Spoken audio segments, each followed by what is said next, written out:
Yes, people, welcome to the player ratings as we've beaten Fulham by 3-2. This was the game that we were saying we have to go and do our jobs. Liverpool won, Chelsea won, and after beating Arsenal and City back-to-back, this is the one that was labelled by everybody, including ourselves, as the one where, yeah, but when they're at home against Fulham, can they win those games? And yes, the answer is yes. Let's get into this. This is going to be an exciting player ratings, actually, because we didn't have it all our own way, man. We knew Fulham would come to play. They played better in the second half than they did in the first. And they had us there at 2-2, and we had to find something special to get the win. Senny Lummans, bro, I'm going to give him a 7, man. Maybe even an 8, bro. Am I giving him an 8? Do you know, I'm going to give him an 8. I'm giving him an 8 because he's like the unsung hero. Like, I know we conceded 2 goals today, which were nothing by his doing whatsoever. The penalty that Maguire gives away is what it is. And Jimenez puts it in the top corner. You can't do anything about that. And the second goal from Kennedy's wrapped it top bins from outside the box. Like, there's nothing the goalkeeper can do. But first half, he makes a big save from Anderson. He makes a big save from Jimenez in the second half as well. He's coming to claim things. He's punching the ball. I just think he's a real cool head. In fact, I'm going to bring it down to a 7, actually. But he's just a real cool head. He's exactly what we've needed. And I've said it before. He's just so calm and composed. He doesn't want to be the loudest in the room. He don't want to be at the forefront of everything. And he's just like one of them guys where, like, I think that his shower gel is, like, unscented, bro. Like, I just need the plain Sanex. I said it to KG, like, I'm not in it for the fame and all that. I just want to come and do my job and go home. And I love that about him. So big up Senny Lummans, bro. Diogo Dalot, I thought he was very good today. I think his performance has gone under the radar a little bit today. I thought he was really good in his duels. He was good on the ball. He's put a great ball through at the beginning of the second half for Brian and Bruno. Probably should have got an assist. He was confident in terms of playing the ball into midfield. Remember the Dalot special where he comes in off that right-hand side at right back and tries this clipped pass with his left foot into the centre of the park. A lot of the time that goes wrong in the pass. It really was on the money today into Mbeumo. And I just like the way he played. I'm giving him a 7. I'm going to give Dalot a 7. I thought he was really good. Harry Maguire was next to him. For most of the game, Harry was excellent. He was playing probably at like an 8. He was colossal. He was winning all the duels, winning every ball, and just had us like where we wasn't maybe in control of the midfield and absolutely on top of Fulham. He was part of the reason why we were doing the basics well in terms of box defending, being first contact, second contact, doing what he needs to do. And then he just short-circuited for like 10 minutes. He had this period where the ball went over his head and then Jimenez was in. Then he gives away the pen, which I've seen it back. I did think it was a pen. I don't know what you guys think. I did think it was a pen. And then he got back to winning duels. It's almost like we had the old Harry Maguire for 10 minutes and this new reborn Harry Maguire, or this dependable Harry Maguire for the other 80. I think that probably balances out at a 7, because I'm not going to forget all the good he done in the game for the 2 mistakes that ended up, having a hand in getting them back in the game. I think that would be harsh because the way we've gone on to win the game, he's played way better for the majority of the game other than those 2 moments. So I'm going to give Harry Maguire a 7 as well. It could have been higher. Leacher, I think he was brilliant today. I'm going to give Leacher an 8. Brilliant on the ball. You know that little turn of the shoulder he does when he looks like he's going to pass the ball out to Luke Shaw. He shapes up like he's going to pass the ball out to the wing and give it there. And he just turns inside. And all of a sudden, it just makes the opposition just have to take a step back. He always does it. It's brilliant. And then other times he does make that pass out into the left-hand side. He was brilliant in that.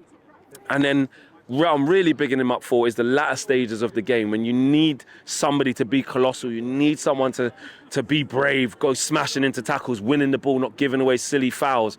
And he did that. When he talks about how Michael Carrick touched his heart, you're seeing that in his performances. So he was excellent. Luke Shaw, I'm going to give a 7. Competent, calm, going forward, some nice touches, keeping the ball quite well. Okay, he overhit one crossway. We got into a good position, but overall performance, he's just dependable this year. You're not worried about him getting injured. You're not worried about men running off him. He kept Harry Wilson fairly quiet today. All we heard coming into the game was Harry Wilson this, Harry Wilson that, and rightly so. He's been playing like a house on fire.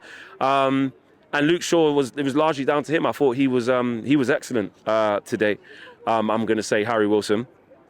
So big up to him. Luke Shaw was excellent against Harry Wilson, so big up to him. I'm going to give him a 7. Into midfield, Kobbie Mainoo. strong 7, could even be an 8. I thought he was really good, really commanding, getting on the ball, some nice switches of play. The confidence is starting to come out of him. And, you know, going into tackles, winning duels, winning fouls, really good from Kobe Mainoo. Long may that continue. He needs to sign that contract. He's just got this new lease of life under Carrick, just playing games. It's because he's got the backing and the belief from the coaching staff and the manager. It's not rocket science. It's simple. Playing next to Uncle Cass, who's guiding him through it as well. Absolutely outstanding from him. Casemiro, man of the match today, 9, maybe even 10, but I'm going to give him a 9. Goal and assist for him. He's rolling back the years with the performances, bro. I'm not going to lie. Listen, I do think it's the right decision to move on from him. And, you know, the wages, etc. Sometimes we have to know when it's time to go, and that's fine. But he said to us he's going to fight for 4 more months, and he is fighting. Not only is he fighting, he's playing with quality. You know, that pass for Cunha is a good pass. Cunha didn't have to break stride. There you go, bro. Put your foot through that. Get us 2-0 up. The header at the back post for the goal. That's a Casemiro special. Winning duels. You know what I mean? He's been good on the ball as well. He's just throwing. It's like throwback Casemiro. And this goodbye tour. You know what I mean? This is it tour from Casemiro. The final hurrah, the last hurrah, all of this stuff. He's doing his thing, man. He's doing his thing, and he was absolutely excellent. And so much so that as soon as he came off the pitch, you know what I mean, the game sort of continues to open up that little bit more. I'm not saying it was perfect with him on it. Fulham had their moments, they're a good team. But Casemiro comes off and we concede 2 goals. One was a penalty, obviously one was top bins from Kennedy. But Casemiro, that just shows how influential he was. He was my man in the match. He was brilliant from start to finish until he left the pitch. That was the 2 in the middle. On the right-hand side, Ahmad. Engaged Robinson, give him a difficult time, had a shot on target first. Other than that, didn't really see much of him getting on the ball, but used the ball quite well, kept possession. Do I give him a 7 because he's part of the winning team? I don't really want to give him a 6. I don't want him to stand out like he weren't that great. I'm going to give him a 7, man. I don't care. I'm in a positive mood. Why am I trying to downgrade guys? Could have been a 6, but I'm going to give him a 7. Other flank, but Matheus Cunha. Interesting thing about Matheus Cunha today is he didn't actually play that great. He probably did play a 6, maybe even a 5. Maybe even a 5. That's probably a little bit low. I'm probably being a bit harsh, but he's playing probably about a 6 apart from the 2 big moments. And the 2 big moments is the first one, he took himself from the left-hand side and went on the right-hand side, ran past Kuenda or Kie, I can't remember how you say that Fulham defender's name. Ran past him and wins the penalty. That ends up being overturned, that is given as a free kick. That was a little bit of individual brilliance for him. And at the time when the game was a little bit stale, you need a little bit of magic. He drew a player in with his athleticism. So that was brilliant from him. Take care, guys. That was brilliant from him. And he wins the free kick that leads to the goal. And then he gets the all-important second goal.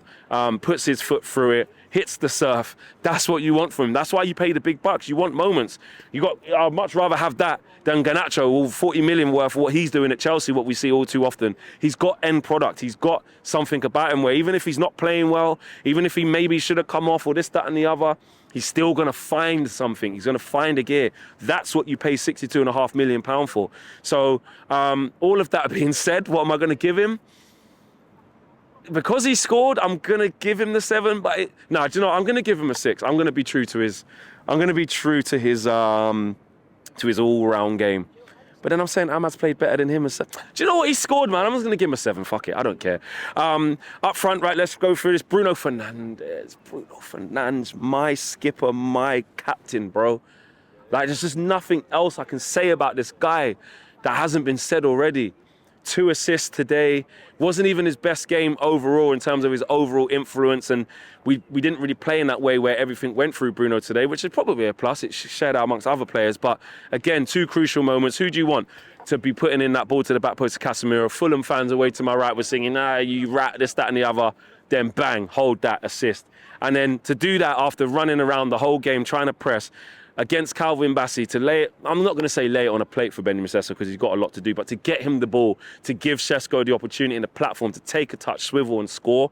It's just what Bruno does, bro. Argue with yourself, like they said in the group thing as we was finishing off. Like, argue with yourselves, man. Bruno is the fucking guy, and no one's telling me different. I don't care what anyone says. Best attacking midfielder in the Prem easily, and do wherever you want to put him in the Europe thing. It's up to you. But he's a top player. I don't want to hear it. Also, Brian and Mbeumo worked tirelessly for the team. Oh, Bruno, I'll give an 8. Sorry, and Mbeumo, I'll give a 7. Worked tirelessly for the team as well. Should have scored actually when Dalot put him through. Should have scored when the defender got back and he thought it was a penalty, but it wasn't. He just got a nick on it. Probably should have took a better, cleaner touch there. But works tirelessly. Then went to the left-hand side as well to show his versatility. So I'll give him a solid 7. And Benjamin Sesko, I'm giving an 8 because he's come off the bench, hit the post, been involved, 1 free kicks.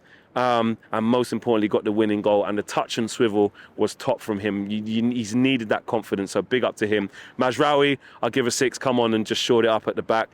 Same with Yoro. And Michael Carrick, I'm going to give an 8. You know, not expecting miracles from Michael Carrick. He's just got us set up in a way that the best players are in the best positions. He's reacting to things that are going wrong in the game that he needs to tweak. And it's quite petty of me. I love that he's just using the 3-4-3 as some little man idiot formation to just see the game out. He's basically saying here, there's a time and place for 3-4-3 or 5 at the back, and we only do it here when we're in a winning position to see the fucking game out, bro. Not that's our philosophy and we're building from this with all these defenders on the pitch. No, we go to that 3-4-3, that Ruben thing, to see the game out. Because this is Manchester United Football Club. We play 4-4-2, we play with wingers, we play with strikers, and we go for the game. And even at 2-2, there's belief. And then once we get into a winning position, then we play smart and we try and see the game out. It's quite petty of me, but I just really love it. That's the second time. That's the third time he's done it. He's done it against Arsenal to see the game out. He's done it against City to see the game out. And he's done it here tonight. Michael Carrick, the substitutions were spot on. Ugarte as well, give him a 6. Forgot about him. He did all right when he came on as well. Nothing silly, kept it simple. So Michael Carrick and his coaching staff, yeah, they get a solid 8 from me. Let me know what you guys are saying in the chat. I'm out of it. Peace.